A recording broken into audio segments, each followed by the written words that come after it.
Okay, ladies and gentlemen, we have a guy here. Used to be him and his brother, but we're dealing with just one today. A very interesting person. And this one, I don't need to beat around the bush. I want to go straight to him because we have a lot of information and a lot of interesting, inviting information. So, sir, I would ask you to introduce yourself to the people and give me your background and from where you came. Well, it's an honor to be called sir, like, whoa, okay. I guess we did knighthood now. Anyway, yes.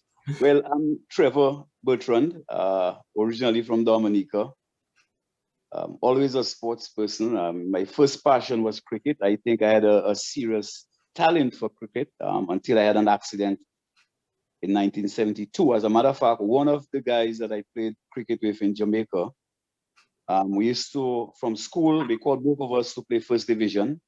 He represented the West Indies. He went to Australia, the Terry Parker stuff, and he got banned. But if you know, we'll call him, he died not too long ago, Richard Austin. Okay, so we used to open bats together. Just to tell you, once he went to St. Kitts to play Jamaica versus Combined Islands, and he found out that a guy called Thomas Kentish was from Dominica. So when TK came back, he said, Butchie, Richard Austin come to me and says, yo, the other guy called Trevor Bertrand, he's better than all them guys. How come he not on this team? Then TK told him that I had that unfortunate accident, where I destroyed my right hand, But hold on here. I don't want you to mislead the listeners, because in the preamp, now they're going to think you're from Jamaica, No, well, I'm high school. My aunt used to work, back then they used to transfer people from Barclays Bank through the islands and so. So my aunt got transferred to Jamaica. She had no kids. From where? From Dominica to Jamaica. All right.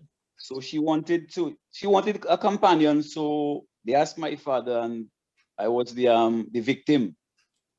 But it was good because, to go to Jamaica and do high school for 3 years, get to play there. I got the opportunity to play at Sabina Park. It was a trials. But it was good. And to come up here and meet a lot of these very guys I used to go to school with, Clive Walker, all those guys, I'm like, whoa, Yeah. That awakening, but good experience. So what year you came to Canada? What year you came to Canada? And how did you get in the field? Because this is Larry Constantine and Garfield so was finishing given we here in our soccer history. The people, I don't want them to get misled. What year you came and how you get linked up with this football/soccer? Yeah, well, Canada, I used to play football. I used to play football. I played for my school in Dominica.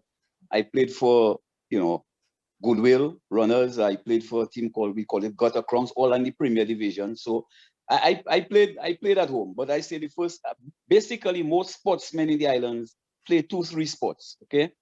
So I used to do 2, cricket and football, but cricket was my priority back then. But when I came in 77, I first linked up. I used to work at Simpson Sears, my first job. And I worked on the second floor, sports department. And the supervisor name was Glenroy Seeley. And he was the captain of the Canadian cricket team.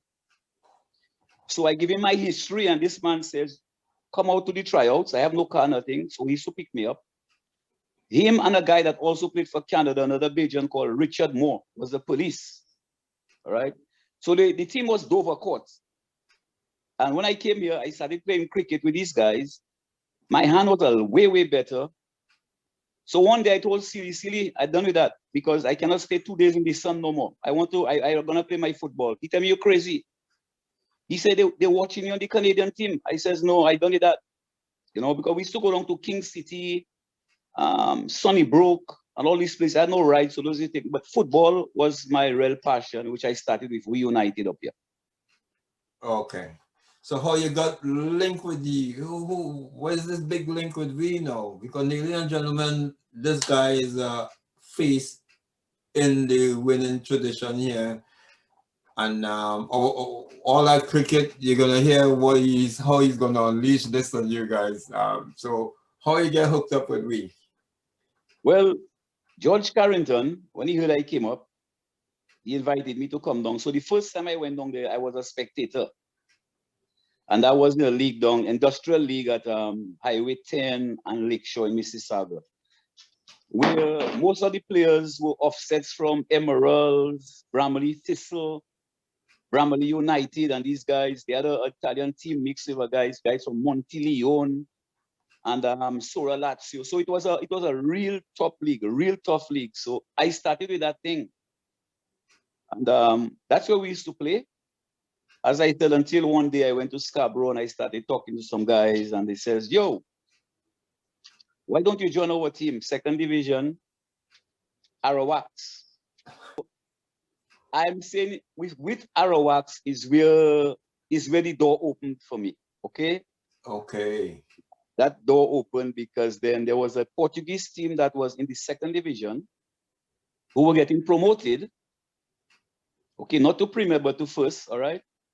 And they say, yo, you're wasting your time. Come and play first. So I picked, well, Lion and myself. We decided we jump in ship and we go into Atletico. So wait, Lion was playing with Arawax or we? Which one? Lion was playing about Arawax. Lion was playing differently, okay?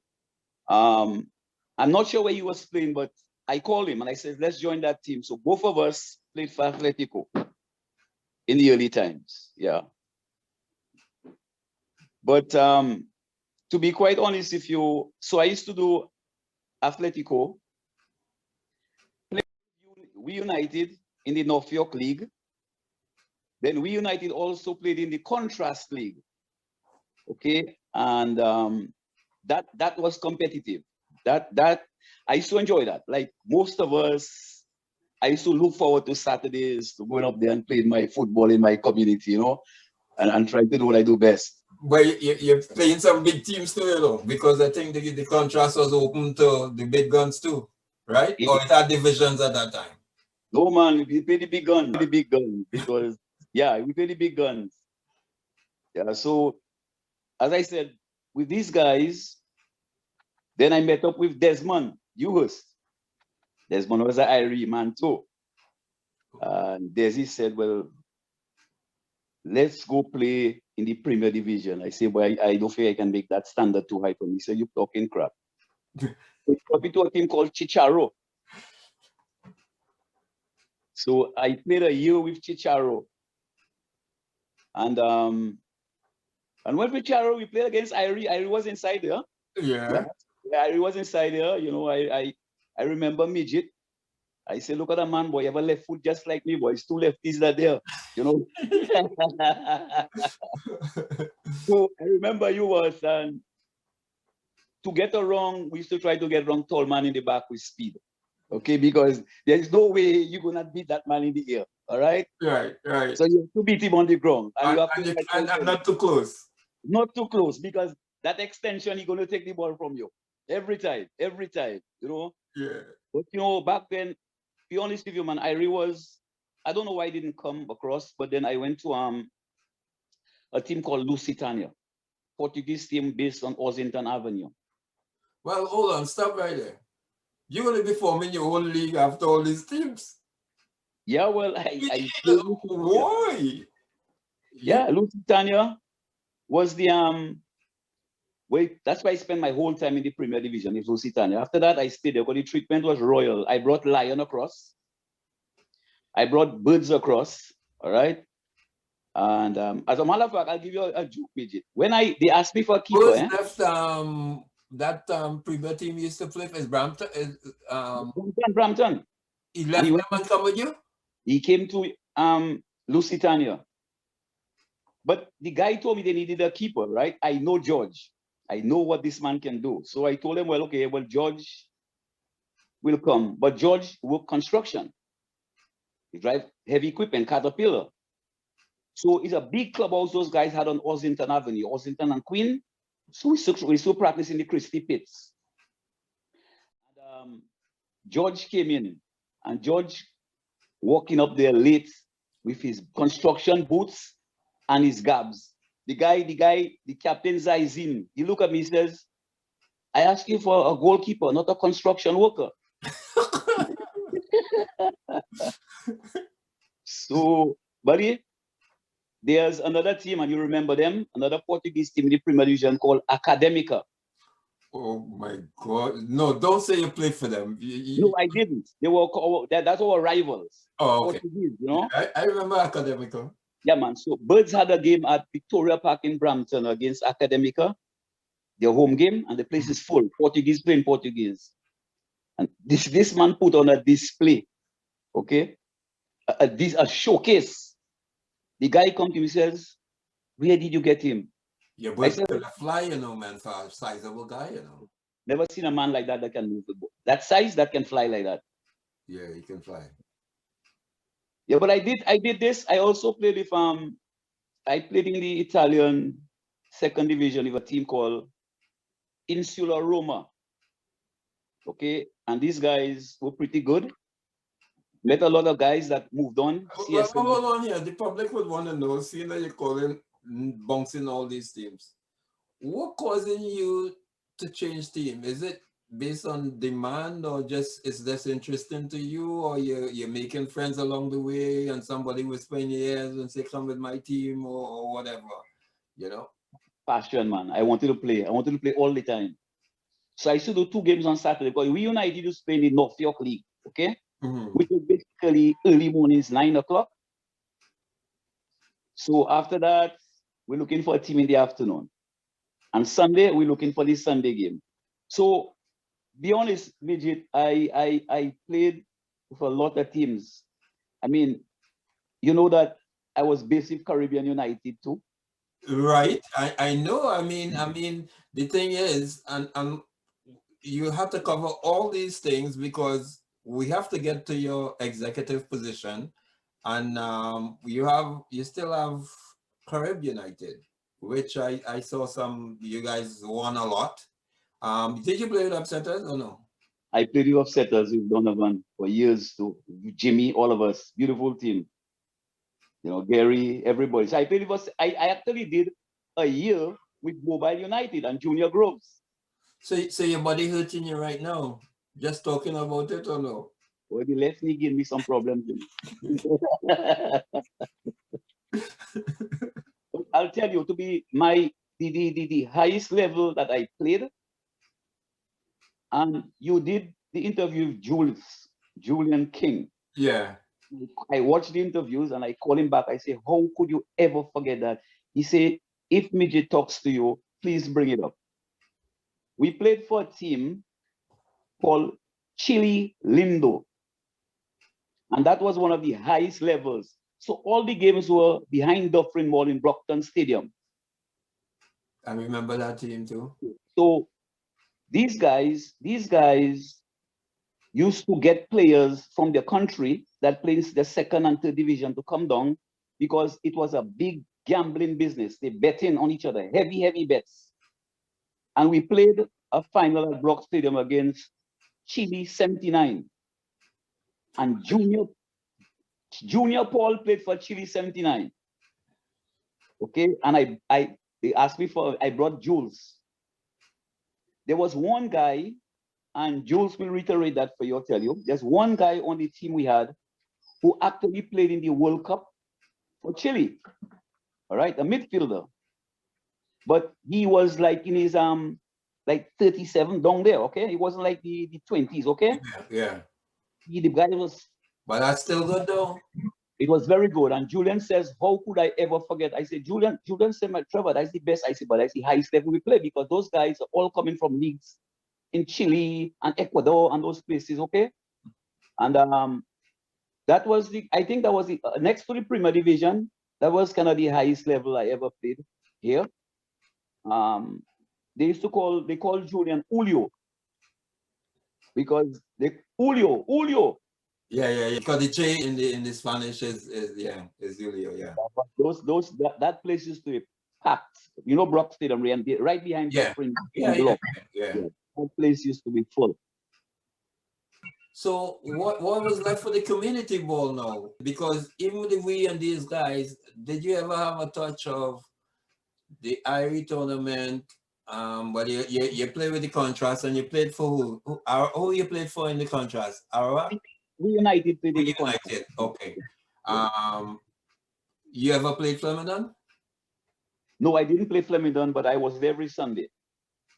Doing what? You was in police uniform, or what do you mean you was there every Sunday? I was a spectator, but I used to love to come and watch it because as you can see, my plate was full already.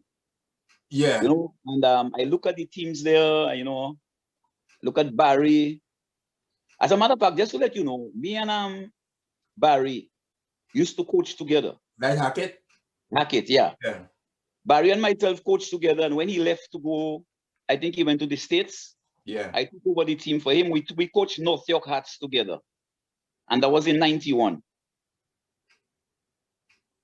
So I learned a lot from this young man. Trust me. How come Barry never pull you in? Because if you come in on the park, you can't come with that Chilean business, you know, because it's heavy artillery down on the park with people with crowd, you know. Yeah, midget, my plate was full. I had We United on Saturdays. I also play in the Malvern League. I play with a gentleman called Noel, a guy on his team.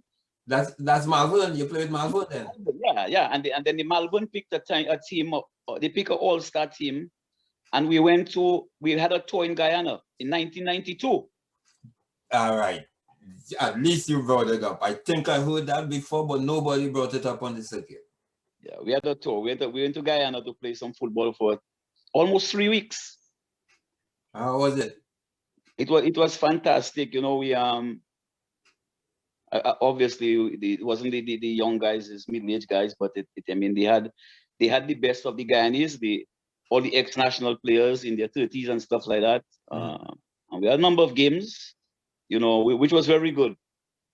You know, Wayne Clark, Desmond Dewhurst, myself, Chris. But Wayne Clark is the ball itself, you know. Wayne was another one that was everywhere. Yeah, that's what I'm saying. He's the ball. You can't play without the ball.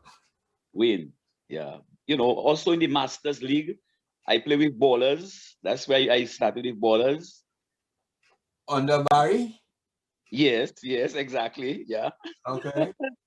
And then Lee put the team together, and you know Lee was looking for maybe the best of what he could get. Yes, that's Lee. Yeah, but Caribbean United was next to We United. That was a team that you know what, we couldn't lose. Yeah, because you had personnel, you know. And, yes, definitely. And then remember, I as I said to Lee earlier on, I look at you guys as an indoor until the IRE tournament. 1984, we won the IRE tournament. Yeah. Yes. But for the most part, you were really dominating the indoor circuit. And I don't know if anybody remember that. I will tell you, back then they had the Toronto Blizzard, right? And they had one international tournament called the Bruce Wilson Indoor. With all those teams that play in OSL or CSL, put their teams together indoor, and Caribbean United made the finals. And we lost on penalty kicks. That was all in the Toronto Star. We lost on penalty kicks. We had the likes of Trevor McCallum, who played for the Blizzard too. So, but we made the finals in the Bruce Wilson tournament. And that is one run-up trophy I have close to me all the time. Yeah, well, that's a prestigious tournament because the Bruce Wilson, I mean, that's a former national too, right? Yes, yep. Defender. So, so I still don't understand how you lineman Flemo. The public still because the Flemo is supposed to be Mecca the Caribbean thing, and for you to say you play all this ball and you knew Barry and you never came in, I think it have people in the gallery in the back there saying, Mitch, nah, Trevor, don't listen to Trevor. Trevor joking, you know? No. I really wanted to. I'm telling you, I used to just hitch up by the McDonald's there, take my position, and I sit down there and I watching game after game.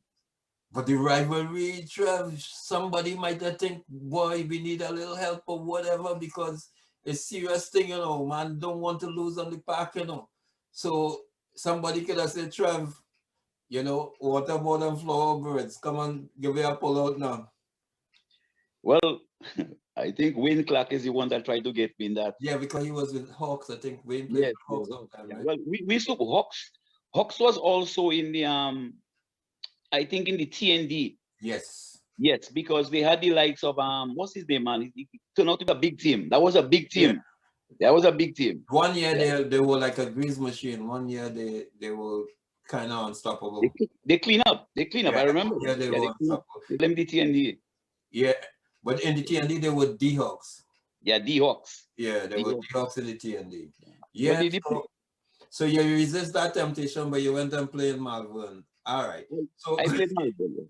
so now you do all this, and ladies and gentlemen, I understand that this guy end up elevating in this sport to management level. And when I heard his name in that type of category, that was tempting me more than ever to get his views on the sport here in Toronto from a Caribbean point of view.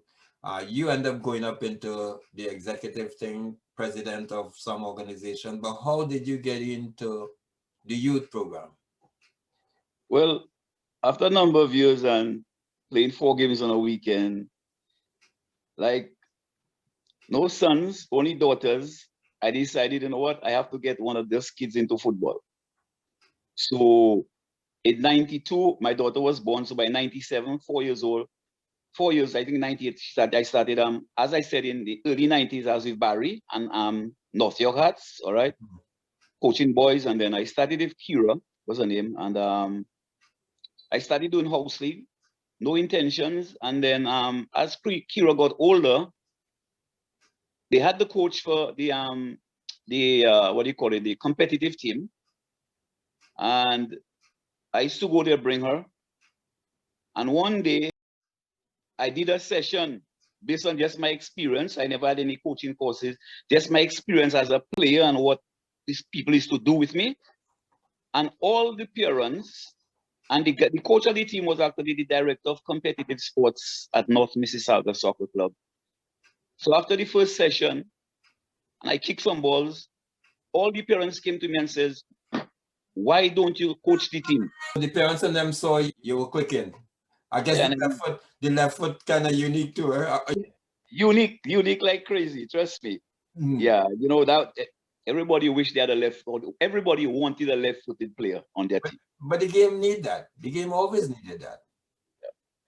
And that was my asset of mine. But my major asset as a player really was my speed. Once I was off on the wing, I was gone. And that was it, yeah. But with the kids, I started coaching the kid, and then they invited me in the club to no, I went to a AGM.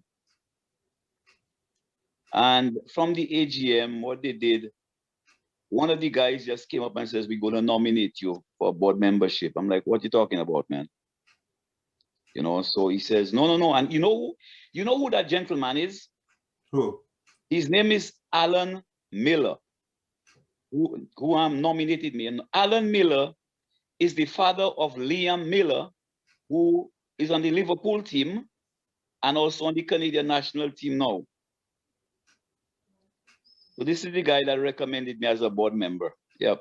Okay. So so you have to get on the board before you move up, or that's when you start having a little say? Yeah, well, I was director of girls. Then, you know, the term is 2 years. And the next time I went up for director of competitive. And I served there, I think, for about 3 or 4 years. And the board member says, look, why don't you run for president? I'm like, huh?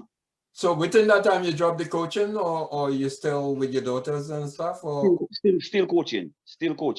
okay. Still coaching.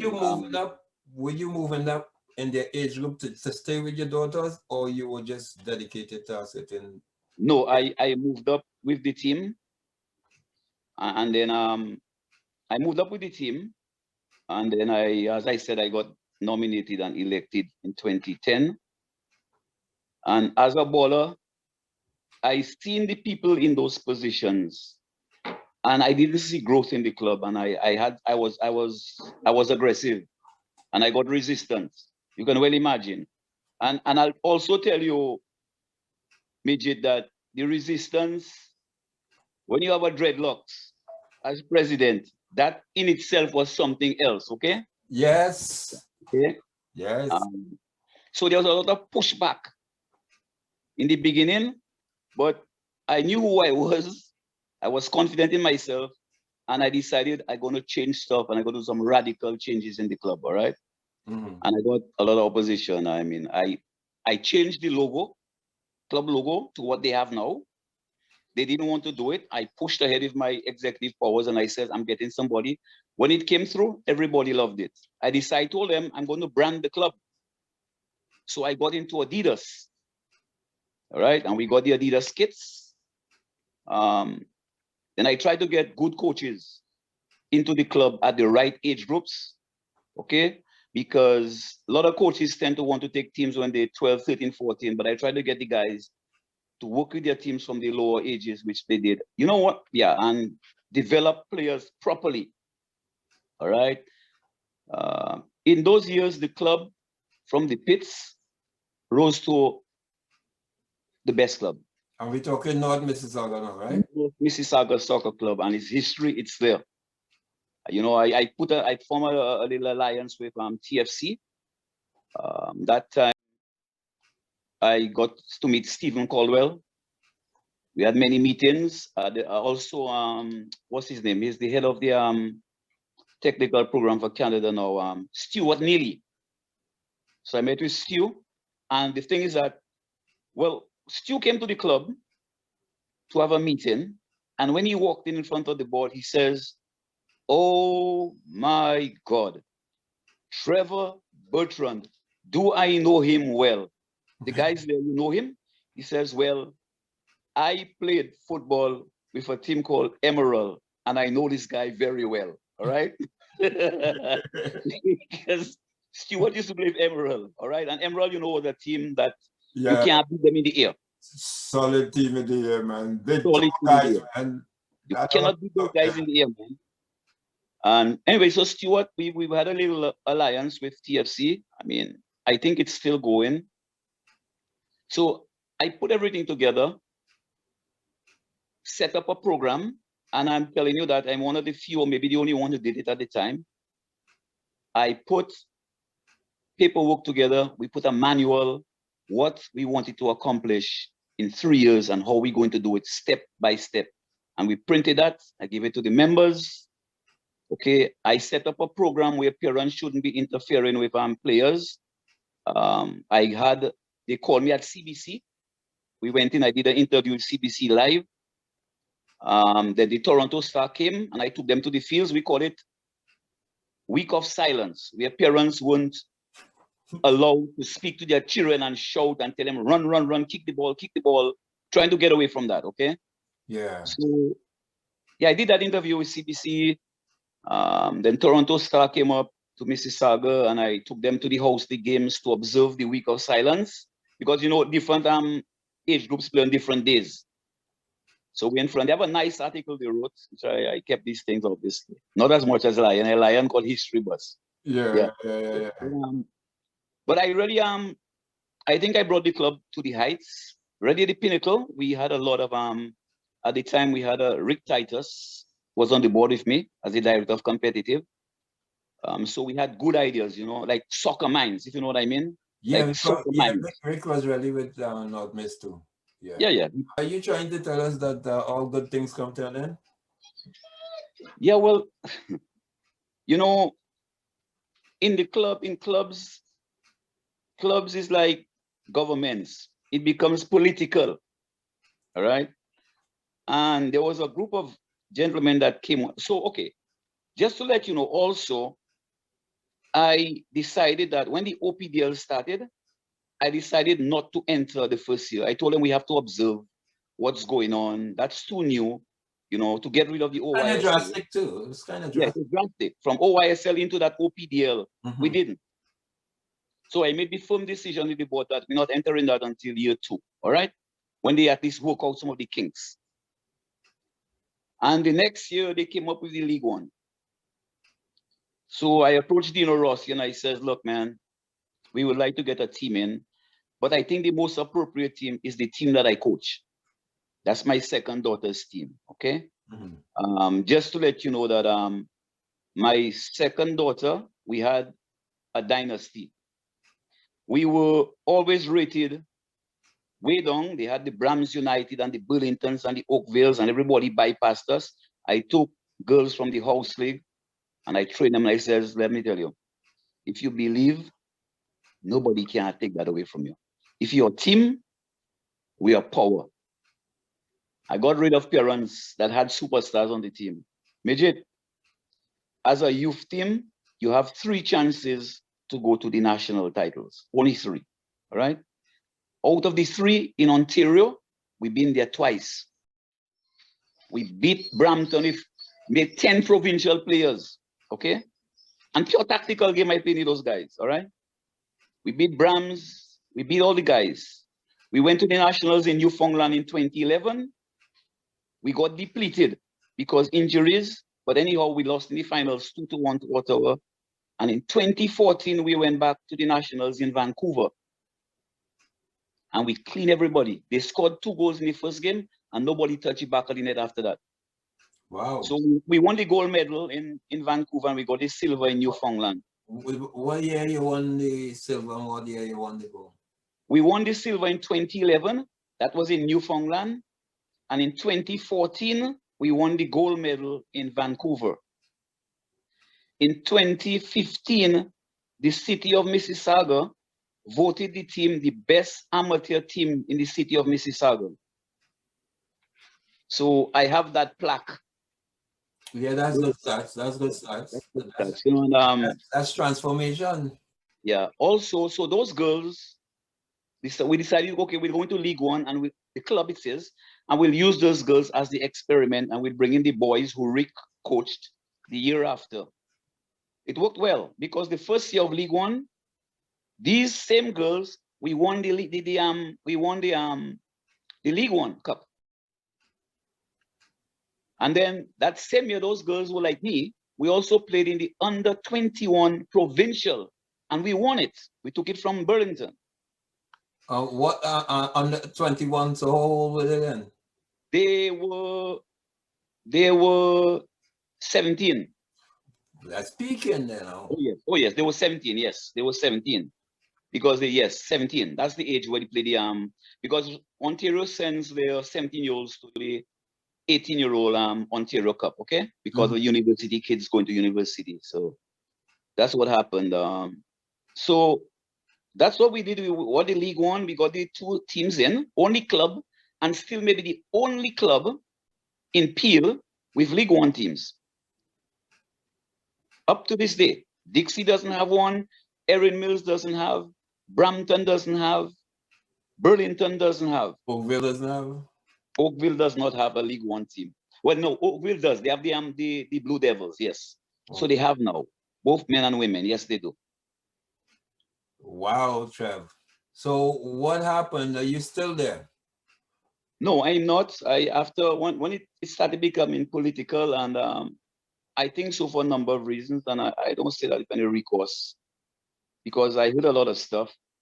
Is your daughter still there playing, or how is her? They all left because when they heard I was leaving, the entire League One team decided to leave. And I used to coach with a gentleman called Dave Porco, who's a technical director with Woodbridge. And he says, so he used to work with me as my assistant back then in 2011. I used to coach his daughter. He says, Trev, why don't you come over? So I took the core of my players and we went to Woodbridge. And guess what? The first year we were there at Woodbridge 2 years ago, we won the League One too. Because I had a base of players that was really good, my friend. Has to be. Has to be. I can boast that I'm the only coach in League One history to win the trophy with 2 different teams. Okay, so now based on that talent and that supremacy and that winning, what's the next step for these girls? Are any of those girls being sort out, scouted, recruited? A lot of them got scholarships, okay, to the States. The Ghana team was down here in 2016, 2014. 2014, the Ghana team was here for the U21 World Cup, which was being held here, women. And I got a call, and I think it's Johnny Williams that referred the guy to me, okay? Mm-hmm. So the guy called me and says, they're looking for some exhibition games before their first game against Canada at BMO. And our technical director is a guy called Charles Ivanov. And the guy from Ghana called me, the coach, and he says, we're looking for a game, will you play? I'm like, what? My girls can't do that. But then I said, you know what? No, we're going to play that game. So we took the challenge, not knowing that it was going to be classified as an international friendly.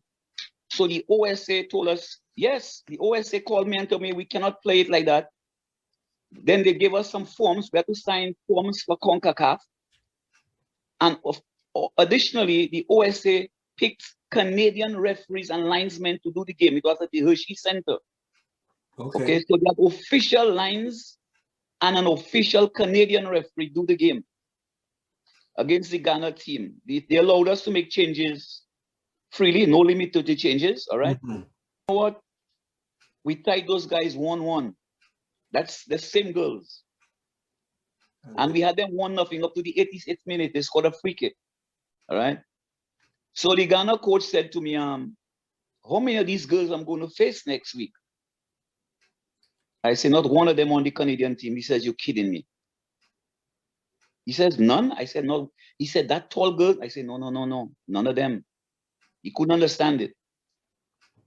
But I think a few of them had bad experiences going through the provincial system, which they've changed now.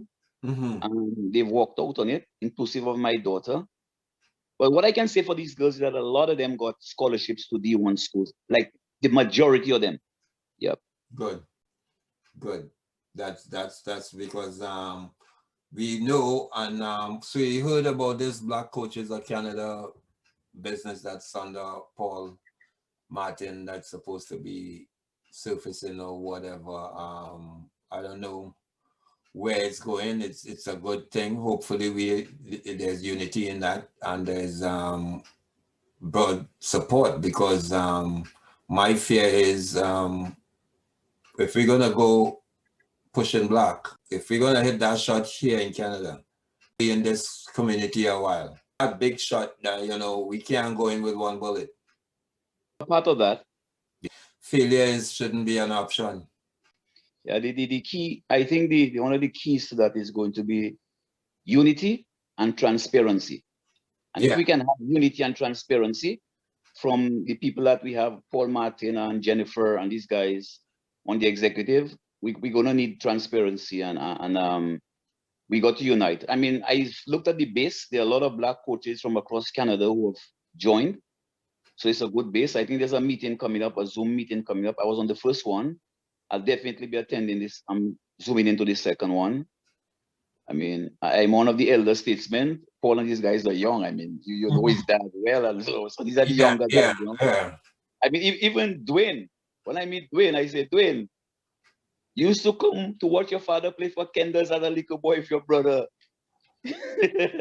Didn't know you know, it's only some years back I just read somebody say, mate, Trev. I say, you serious? Because I know from the time you're talking presidency and stuff, you're dealing with politics and stuff, and I really don't like that type of the system. I really can't deal with that. Yeah, that's why I decided. I mean, a lot of people came to me and says, look, come in. Because when I got the teams into League One, they classified as a semi-pro, okay? So obviously the club had to foot the bill. That's why I decided to go with one team, so we could get a good idea of the expenditure involved instead of just going two and just falling through the cracks after. So we went with one. We understood how much it cost. Tried to get sponsorship. I mean, North Mississauga was solidly placed financially, and we were able to do it. But this gentleman of Portuguese descent he went, and that's the politics in clubs, telling his parents, why should we, the under 10s, have to pay $750 and those girls play for free? Now, bear in mind that these girls have been my team. Yeah. So that's how he aligned it to them. And a lot of the parents bought into that stupidness, not seeing where the club was and where the club is or was at the time. Okay, and they bought into that, and he started carrying a lot of mistruths, and people came telling me, and I'm like, you know what? That's destructive. That's destructive because very rare do parents really want to go in a club that there's no funneling going on. Your club is winning, the visibility is there, you're getting scholarships and stuff. So that's the politics. It was destructive, but then you know what? The plan was to get him into the board and try to pressure me. He got in, but I wouldn't buy the pressure. Okay, I just kept my track, and then I decided, you know what? 7 years, I think that's enough. That's almost a president, 2 terms, 8 years. Yeah. So let me just leave whilst everything is on top. So I left. I left. You know, they asked me to go back. A lot of the teams told me, look, we're going to bring our parents to vote for. I says, no, please don't. I've had enough, and I done what I have to do. Are you in Woodbridge, or what are you doing now? Well, no football for the last year. Well, I said no, yeah. I mean, Yeah, so something clear up in the next year, whatever. Where you hanging your hat? Yeah, my last team was with Woodbridge with Dave. But I think I'm calling it quits. Yeah. Yeah. Your daughters, they reach that stage where you just mentor them, or they play. I mean, both of them go and they play international football for Dominica. Oh, so they're on the Dominican team? Yeah, both of them. I mean, 2-3 years ago we were in Trinidad at Bolden Stadium. We play all the games there, you know. So we were there 2 or 3 years ago with the Dominica team. So Trinidad, nice place. Just a little off topic. What really amazed me there, when I went there and I see those highways, I said, wait, that is Canada, boss. I never see traffic light on highways. Yeah, they put that in not recent, fairly recent.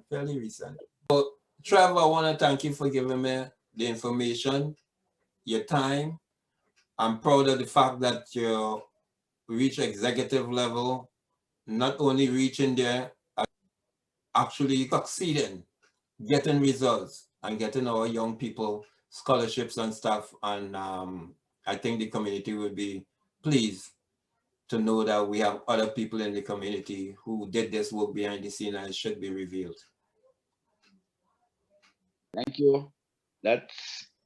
I was rewarded by the city for that. As a matter to let you know that the city of Mississauga called me to the 44th annual banquet with all their honorees. I got to lead the march in with Hazel McCallion with the bagpipe. I got to sit at the head table, and I was given an outstanding volunteer trophy by the city of Mississauga with their plaque on it. So I have pictures of that presentation, and I have a picture of it. I want you coming out with the bagpipers and them too, man. I have that video. Yes, I do. You have it? I have that video. Yes, I do. My daughters took it. I have it. Yeah. All right. Okay. I have it. All right. So you did well, my brother, and be safe and you take care.